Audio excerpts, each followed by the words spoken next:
Quick question, is it better to have one good source or 100 mediocre sources? Answers, thoughts? One good source. You betcha. One good source. Who's this guy? Anybody recognize him?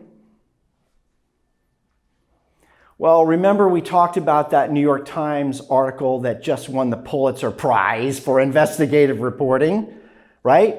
And we used that as an example for what documents can get you. 100,000 pages, says the New York Times, that they went through. Financial documents of the Trump family's history, right? What they didn't tell you is that they got almost all of it from this guy. John Walter is his name. He happens to be a cousin of the president, the nephew of Donald Trump's father, Fred Trump, and was sort of the unofficial historian, curator of all things Trump family. And he had these documents in his basement. Massive trove of paperwork, box upon box upon box of documents related to Donald Trump's finances and Fred Trump, the father. They don't tell you about this because he's their source. Let's put it this way. It's not been confirmed. The New York Times has never actually acknowledged that this is the guy that gave them all this information. But it's well known that they were talking to him, and it's well known that he had box upon box upon box of information and financial records of the Trump family.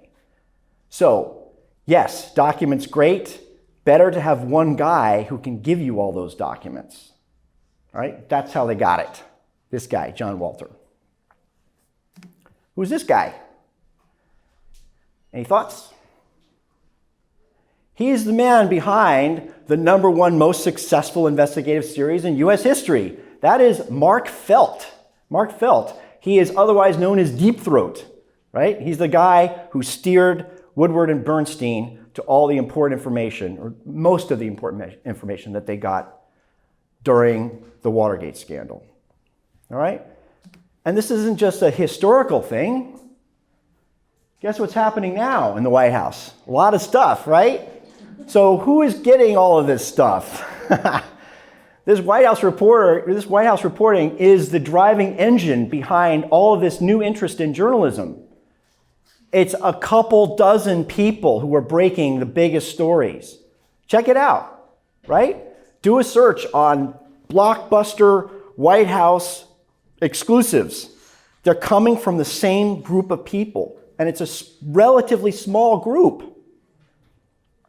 Most of them rely on a small collection of sources. I mean, I know some of these people personally. Right? Maggie Haberman is a friend, right? A bunch of others. Devlin Barrett, he worked with me at the New York Post. Lucas Alpert, he worked with me at the New York Post. These are all Pulitzer winners, right? I know how they work because they work the same way I work, right? You got a couple of sources, you grow it, you have a little basket. It's not huge. And most of them are either in the White House, they work for the FBI, or investigative agencies that are doing this work. Not just the Mueller team, but others, right? The AG's office, et cetera, right? Who are doing this work into them. It's better to have a source there who's telling you what's going on than any other thing.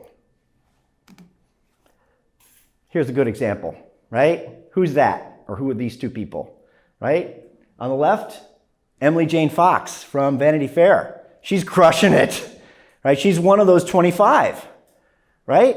How is she getting her information? She and Michael Cohen have a special relationship. I'm not busting out anything secret. She's talked about it. She knows this guy really well.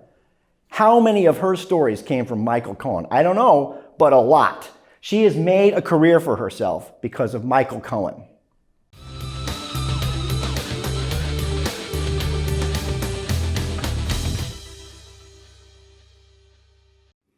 If you're a journalist and need free and premium resources for your work, please visit thehatchinstitute.org.